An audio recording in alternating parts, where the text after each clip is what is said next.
What is up guys, and I welcome you to a very new episode of Top 5 LoL Plays over here on Machinima Realm. I got some pretty sweet plays for you guys in store for this week, but without any further ado, let us jump straight to the number 5 spot where we will be seeing a Hecarim in the middle lane. Two allies on his team recently just finished dying, and the Hecarim is trying to make a play while being somewhat fed himself as he instantly picks up a kill onto the enemy Jinx. As he is stalling as long as he can, preventing the enemy team from potentially going to do Baron or getting some sort of objective, he begins making his way pretty much around the whole Summoner's Rift map. And luckily for him, the rest of the enemy team is falling for this bait and they are simply just chasing him around the map. I'm sure all of them want the bounty that is placed on Hecarim's head. But regardless, so far it is not looking so hot for the Hecarim as Nunu throws his Q, slows him down, but it's not going to be enough. It seems that Nunu does not have much of a problem keeping up with the speed that Hecarim has, but Vel'Koz gets a beautiful Q, slowing him down just in time for the rest of the team, but he actually ends up proccing his move speed ability just in time, running away from the rest of the enemy team, pretty much cheating death, and makes it out and goes right back to his team.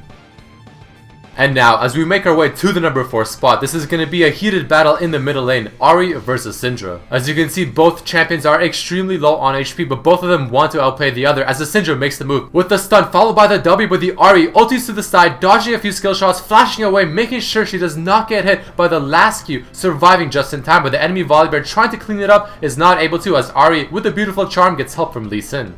And transitioning to the number 3 spot is going to be a support play in the bottom lane, and I love featuring support plays because I feel like support is still somewhat of an underrated role. And believe it or not, supports can make plays and they can carry games. So this one is going to start off pretty poorly for the Thresh and the Ashe as she just finished getting ganked by the enemy Skarner. The Lucian begins to channel the culling onto the Thresh, but luckily for Thresh, and I'm sure we all know this as well, the culling does not do very good damage. The enemy team is looking for the dive, however, as it is 3 versus 1, the Skarner taking a few hits but leaving the turret's range just in time before he can die. The Thresh looking very low and it's not looking very good for him as well. Makes a very quick turnaround, dodging the W from the Lucian, flashing away closer to the turret. The Lucian not doing enough damage, taking a little too many turret shots, and unfortunately for him does end up dying to the last turret shot that was just within range. The Thresh looking pretty boss, standing beside the turret. The Thresh and the Annie are still questioning whether or not they want to continue and try to pick up the kill. But reinforcements have finally arrived as the Vel'Koz gets the kill onto the Annie, the Thresh with a very nice Q onto the Skarner, and they pick up a double kill there as well.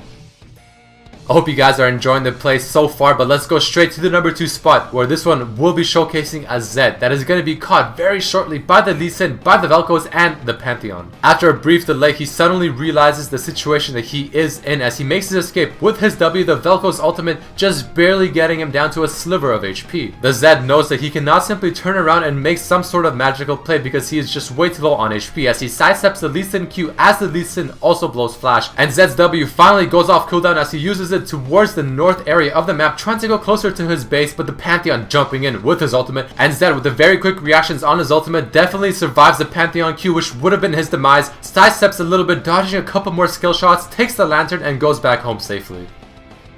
All the plays we've been seeing up to this point have been pretty intense, but check out this play that is going to be made by the Graves. So far the game is looking pretty good for Graves and his team as they have every single lane pushed in on top of having the Nexus open as well. As the Garen makes his way back to his fountain to heal up from the immense damage that is being put on by the Graves. The rest of the team is trying to put a stop to this Graves as he picks up a very quick kill onto the Evelynn, sidesteps the Vel'Koz ultimate back and forth a few times, but the Thresh with the auto attacks is going to kill the Graves, but the Graves, luckily for him, does have a Guardian's Angel. And just as he gets up, the Vel'Koz misses his E, and the Graves sees the opportunity, decides to turn around, putting on some immense damage and picking up the rest of the kills. Alright guys, I really hope you enjoyed this week's episode of Top 5 LoL Plays. Write down in the comments below which play you enjoyed the most. But as always, I really hope you guys enjoyed this week and I hope to see you next time. Peace.